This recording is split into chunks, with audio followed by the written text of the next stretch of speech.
outside. Disher is your leader. McNamara in that 51. He takes the second spot. Mike Thorne, who had that wild ride down the front stretch, he sits third right now. And your new point leader, he's in fourth. So off the bottom of turn 4 comes McNamara, trying to put a move here on the inside of the Disher 17. Disher, though, brings it up to the top side and yellow out on the track.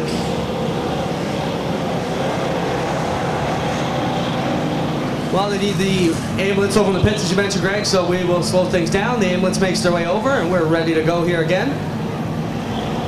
Rob Disher, the 17 car. Had issues last week. That'll put him handicapped back to the front here tonight. McNamara, if you were only here a few nights, you might not recognize that. It used to be the red car. Changed colors weekend of the All-Canadians over at Humberstone. Came out with this beautiful new paint scheme for McNamara in the K51, and the green flag comes out. Disher again looks up to the high side. Underneath goes Thorne, way to the bottom, Greg. Disher has the lead. Here comes Thorne, but it's Cox taking over that third spot. He's been the man on the mission, pecking away at the point lead, and now he has it, and now moves into second position, but Ed McNamara gets in the rear end of the 44. Yeah, you can hear that all the way up here as they slam it in hard. Now they bring it down the front straightaway. It will be Disher up through the middle in the 17 with Cox now coming around the inside. Disher leading this one after a rough week last week. He had a new motor in that car and blew it to pieces. He showed me a chunk of the block that he brought with him here tonight, but he's running pretty up front, and he's just about to fall back to the second spot as Jamie Cox moves into the top position, bringing Mike Thorne down to the bottom side. Cox will be the leader here as Thorne gets the jump underneath the Disher 17, and they take off down the back straightaway. McNamara back to fourth, then Bailey in the Habiak 5 are the lead pack here as they bring it off 4 once again. Cross flags, 4 down, 4 to go for Cox. Thorne in second. The fight right now is for third between McNamara and Disher. McNamara having problems holding on to the 51 through corner 1. That allows Dave Bailey to get a run, and he now is up to the third position.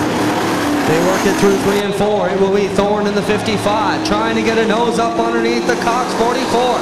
He's almost alongside. Cox will make his way through the turn now, and Thorne on the bottom in the 55, trying to come through and take the lead.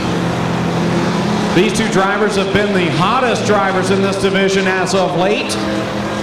Thorne and Cox, but the yellow flag comes out. Faster than he could imagine, and he got up, he had a big burn across his palm.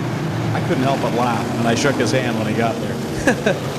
Well, Jamie Cox bringing it around here to the white line. I found out it's flour as we go back to turn 1. Cox with the lead here in the 44. Thorne trying to go up top to put a move around the outside. Looks like it might work here on the Cox 44. That Monte Carlo to the outside gets by the Camaro as they go side by side into 3.